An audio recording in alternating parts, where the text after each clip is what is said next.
¿Qué tal amigos? Sean bienvenidos nuevamente a este gran canal de Lucas Redut. Innovaciones eran las de antes. Hoy te voy a contar la gran historia de lo que fue el Sport Prototipo en la Argentina, una categoría que básicamente revolucionó a todo el automovilismo argentino, pero que lamentablemente no perduró mucho en el tiempo. Entrando ya en el video, les voy a contar que el Sport Prototipo en sí no nace como una categoría ya establecida, sino que fue parte de la revolución del turismo de carretera, ya que por ejemplo en el año 1964 debutaba la Chevy 2. Sí, por si ustedes no saben qué era la Chevy 2, era básicamente un Chevy Nova o un Chevy 400 de Argentina. Pero hasta esos años se venía usando básicamente las mismas cupecitas que cuando arrancaron a fines de los 30 en la Argentina. Entonces, en ese 1964 debuta el Chevy 2 y se empieza a dar el cambio de las cupecitas a los autos compactos. Pasamos al año 1965 y el primer ganador de la historia con estos autos compactos fue justamente Jorge Cupero en el Autódromo de Buenos Aires, ni más ni menos que con el Chevy Nova. Además, ese año quedaría detrás de la cupecita Ford de Dante Emiliosi. Llega el año 1966, ya con el Chevy 2 como auto compacto, aparece un nuevo competidor y era ni más ni menos que el ICA con su modelo Torino. Para estos años el reglamento del turismo de carretera flexibilizaba un poco más y empezaba a dejar rienda suelta a preparadores, como era el caso del ICA con el Torino 1 o la misma Chevy 2 en el caso de Chevy. Recibió mejoras llevándolo a su versión 2 y posteriormente su versión 3, llegando inclusive a una cuarta y última en el modelo 67. Para ese mismo 1967, la categoría permitió aún más libertades, lo que significaría que prácticamente podían crear prototipos de cero para maximizar aún más la performance de aquellas escuderías, haciendo a partir de acá un sinfín de inventos, de copias y mejoras continuas de todos los modelos para el TC. Por el lado de Ford, con Pedro Campos como creador y Horacio Steven como preparador, aparece el Ford Baufer, ya nacido y construido casi en su totalidad como un prototipo de la marca. Para ese mismo momento, ICA dejaba en manos a un reconocido mago ya en ese momento, Oreste Berta, quien junto a Pronello mejoraría en el que sería el ICA 1, el Torino 1, y pasaría a ser ahora la famosa Liebre 1. Después se mejora a la Liebre 1,5, que aún lograba mantener las líneas originales, salvo la trompa que era muy aerodinámica para esa época, y llega por fin sí una renovación total con la llegada de la famosa Liebre 2, que era para aquel entonces un prototipo muy tecnológico y que solamente le quedaba la mecánica de aquel primer Torino. Este auto tan revolucionario fue quien se llevaría el campeonato de ese año con Eduardo Copello. Pero la cuestión del Sport Prototipo no terminaría acá, ya que llegaría el año 1968 y llegaría un nuevo auto, y yo les diría un auto dominante como fue el Trueno Naranja de Chevy. Pero no nos vayamos tan en el tiempo y vamos a quedarnos un poco en el año 67. Recuerdan que yo les conté un poco del tema del Ford Baufer. Bueno, este auto la verdad que tuvo bastante mala fortuna, ya que se descontinuó momentáneamente, y ahora les voy a decir por qué momentáneamente. Fue por mala fortuna. Tuvo accidentes varios, como fue el caso de Viale con el acompañante Jiménez, quien sí perdería la vida, y tiempo después también le tocaría a Oscar Cabalén mientras realizaba un ensayo con el auto. Él sufre otro accidente y tanto Oscar en este caso como su navegante Arnaiz pierden la vida. Gran parte de eso sucedió mayormente a que los tanques de combustibles los posicionaban en la forma central del vehículo para no perder ningún centro de gravedad. En ese lapso y pasado varios meses, ya el proyecto pierde inclusive el apoyo de Ford. Pero ahora sí, con todo esto, nace al año siguiente lo que sería el Trueno Naranja Chevy.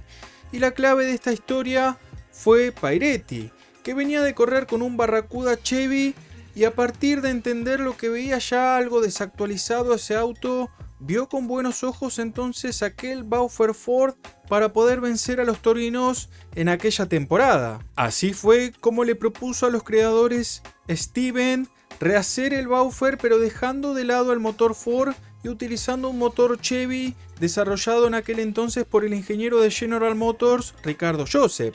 Por si ustedes no saben bien quién es Ricardo Joseph padre, bueno, el hijo corrió muchos años en el turismo de carretera, más conocido como Ricky Joseph. Volviendo a la historia del Trueno Naranja, con ese cambio de motor, más apenas un aditamento que era un spoiler trasero, así nace el Trueno Naranja. Un tiempo después, este auto termina dominando aquella temporada 1968 del turismo de carretera. Y acá voy a hacer un impasse porque después de este año básicamente no pueden compartir las mismas categorías, pero sí nace ya establecidamente lo que sería el SPA o SP, Sport Prototipo Argentino, que corrieron entre 1969 a 1973 con autos que la verdad eran en su mayoría caseros, pero muy tecnológicos y muy de avanzada para aquella época. Las potencias, más o menos entre todos los motores, rondaban entre los 350 y 400 caballos. En su mayoría también, por ejemplo, los chasis eran tubulares. Después muchos van a encontrar que estos autos eran o tenían básicamente, al menos sus primeras temporadas, una forma de huevo.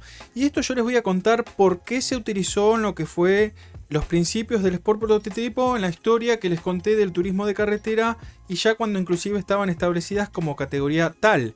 Por ejemplo, les puedo explicar del Guaira, que tenían una altura mínima y una altura máxima, ¿sí? Básicamente tenían que respetar las alturas de los autos de calle, ¿sí? Ejemplo del Torino, del Falcon, del mismo Chevy 2.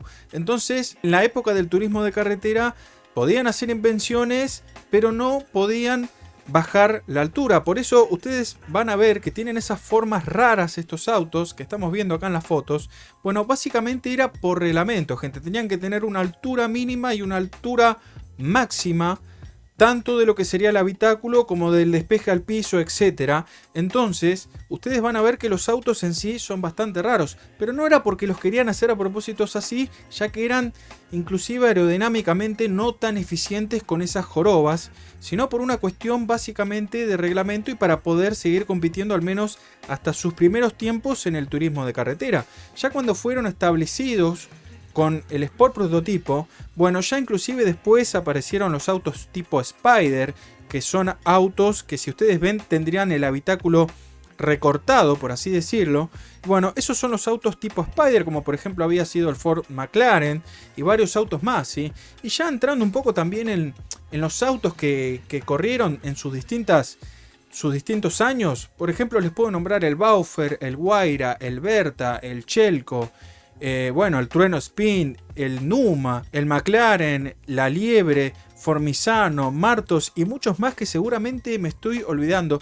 Era una época, gente, de invenciones por doquier. Había también algunas copias. Por ejemplo, el Guaira fue, por lo que dicen y por lo que igual se sabe, el primer auto inclusive de carreras con efecto suelo, lo cual fue una invención tremenda por Brunello. Bueno, y ustedes fíjense que estaban a la altura de la vanguardia, ¿sí? Y no solamente a nivel de aspecto, sino inclusive a nivel de lo que eran los chasis, lo que eran los motores, gente.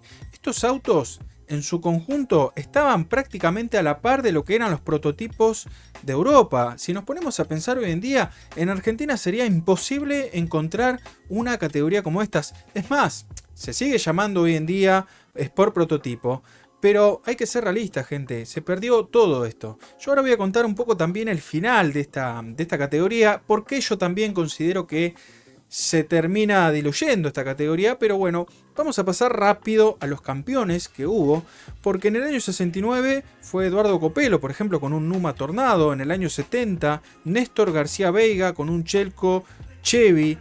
71 y 72, ambos campeonatos, y estos dos últimos fueron para Rubén Luis de Palma, y también con un Berta Tornado en ambas temporadas. Después la temporada 1973 se arrancó, pero no se pudo finalizar, gente, y acá es donde yo quería llegar.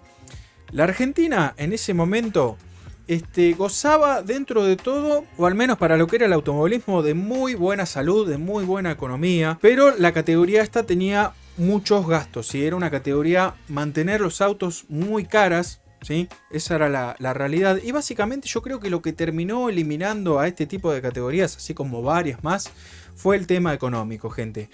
Hubo varias restricciones, después hubo otras, hubo un intento inclusive de proponer otras medidas para que haya una salvación de lo que era el Sport prototipo, y al final nada de eso se termina dando y esta categoría en el año 1973 se disuelve como tal. Como les dije, lo que era la invención, lo que eran los autos en sí técnicamente, autos muy rápidos, eran los prototipos de esa época, estaban a la altura prácticamente de estos. Tendría que decirlo al revés. Los autos de acá eran prácticamente tan competitivos como los prototipos de Europa. Y por eso yo les digo que sería una locura poder ver eso hoy en día. Imagínense que, por ejemplo, estos autos que estamos viendo donde corre Pechito López, ¿sí? Los prototipos. Imagínense el Toyota, el Porsche, etcétera. Bueno, una categoría que tenga los mismos autos pero que corran en los circuitos de Argentina. Hoy en día es totalmente imposible pensarlo así por nuestra realidad, lo cual yo como sensación final me da un poco de angustia. Obviamente no llegué a vivir nada de esta época, pero mucha gente que me cuenta y mucha gente que inclusive llegó a ver esta categoría, créanme que les agarra nostalgia pura. Para mí estos prototipos nunca debieron desaparecer tampoco. Hoy te conté dentro de todo bastante de esta historieta, cómo arrancó en el turismo de carretera, cómo se constituyó como categoría y su lamentable final. Amigos, si les gustó este video, como les digo siempre, denle su me gusta, compártanlo con más gente del automovilismo del simulador y como les digo siempre, nos vamos a estar viendo, pero solamente hasta el próximo video.